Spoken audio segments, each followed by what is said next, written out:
시청자 여러분 안녕하십니까? 데일리 아시아입니다. 첫 소식입니다. 엔비디아가 중국 시장에서 사실상 퇴출당한 상태라고 밝혔습니다. 엔비디아 대변인은 현지 시간 25일 미국 정부의 승인을 받은 새로운 제품 설계가 확정되기 전까지 중국이라는 거대한 데이터 센터 시장에서 사실상 퇴출당한 상태라고 말했습니다.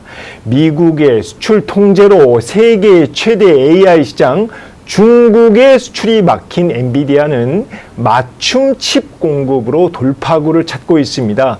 지난 회계연도에서 중국 시장은 엔비디아 매출의 13%를 차지할 정도로 포기할 수 없는 시장이기 때문인데요. 미국의 수출 통제로 엔비디아의 중국 내 시장 점유율은 95%에서 50%까지 주저앉은 상황.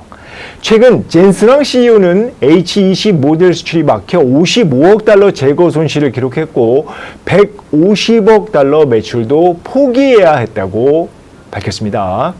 로이터 통신의 현지 시간 24일 엔비디아가 최근 수출이 제한된 AI 칩 H20 모델보다 훨씬 낮은 가격의 새로운 AI 칩세트를 중국 시장에 출시할 예정으로 이르면 오는 6월부터 대량 생산을 시작할 계획이라고 보도했습니다.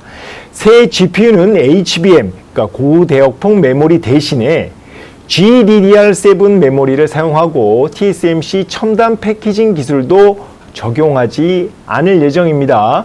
가격은 H20보다 크게 낮은 6,500달러에서 8,000달러 수준에 책정될 예정입니다.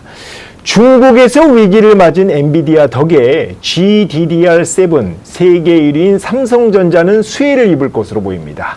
삼성전자는 업계 최초로 24기가 GDDR7을 출시했는데 시장에서 긍정평가 일색입니다. 그동안 엔비디아에 HBM을 공급하는 SK 하이닉스에 밀린 삼성전자가 엔비디아에 GDDR7을 공급해 중국 시장에 진출할 길이 열린 셈입니다.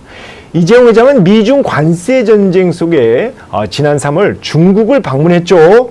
중국이 최대 수출 시장인 만큼 삼성전자가 공을 들이고 있는 모습입니다. SK 하이닉스와 마이크론 역시 이번에 그 GDDR7을 생산해 엔비디아 새 GPU에 탑재될 가능성도 적지 않습니다. 엔비디아가 중국 시장 재진출에 총력을 기울이고 있지만 가장 큰 변수 어디일까요? 바로 중국 화웨이입니다. 화웨이, 어센드 칩 등 그 중국이 자체적으로 고성능 칩 개발에 나선 만큼 엔비디아 GDDR7이 중국 시장에서 얼마나 경쟁력을 가질지는 지켜볼 일입니다. 엔비디아는 현지 시간 28일 1분기 실적을 내놓는데요. AI 수요 증가로 매출과 이익 모두 증가하겠지만 중국 수출 통제가 실적에 고스란히 반영될 것으로 보입니다.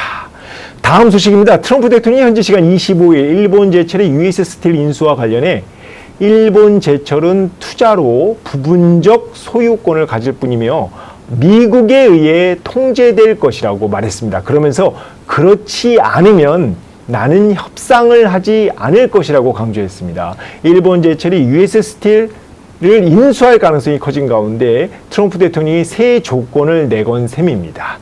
최근 일본 제철은 미국의 신규 제철소 건설을 포함해 US 스틸에 140억 달러를 투자하기로 했는데요.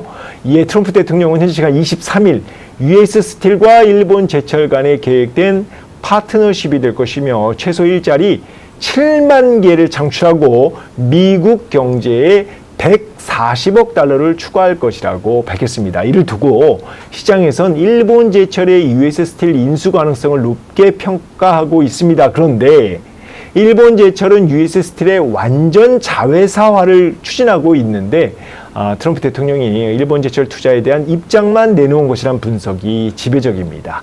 때문에 일본 언론들도 공식 승인이 될 때까지는 안심할 수 없다고 전했는데요. 트럼프 대통령은 다음 달 5일까지 일본 제철의 US 스틸 인수에 대해 최종 판단할 예정입니다. 오늘 도쿄 증시에서 일본 제철 주가는 개장 초 급등했다가 소폭 상승에 그쳤습니다. 다음 소식입니다. 중국에서 세계 최초로 휴머노이드 로봇 격투 대회가 열렸습니다. 중국 중앙방송총국이 주최한 CMG 세계 로봇 대회가 어제 저장성 항저우에서 개막해 휴머노이드 로봇 4개 팀이 실시간 격투를 벌였습니다. 중국 휴머노이드 로봇 최대 기업인 유니트리의 G1 로봇들이 인간의 이종 격투기 시합처럼 3라운드씩 맞붙었는데 로봇 상당수가 이제 격투를 하다 보니까 이제 외부에 이제 파손당한 것으로 전해졌습니다. 중국의 로봇 굴기가 어디까지 왔는지 단적으로 보여주는 사례입니다. 홍콩 사우스 차이나 모닝 포스트는 오늘 중국이 분당 3,000발의 탄환을 발사할 수 있는 코일건, 즉 전자기 코일을 이용한 무기를 개발했다고 보도했는데요. 중국 국유 무기 제조업체 중국 병기 장비 그룹이 만든 신무기인데요.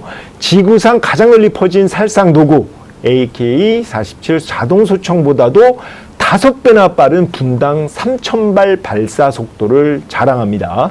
기존 코일건은 급속한 방전으로 발사 속도가 느린데 이 무기는 다단계 코일 시스템에 직접 에너지를 공급하는 리튬 배터리를 사용해 한계를 뛰어넘었다고 합니다. 다만 상대적으로 정밀도가 낮고 약 1시간 정도인 배터리 충전 시간이 이제 길다는 점은 단점으로 꼽히고 있습니다.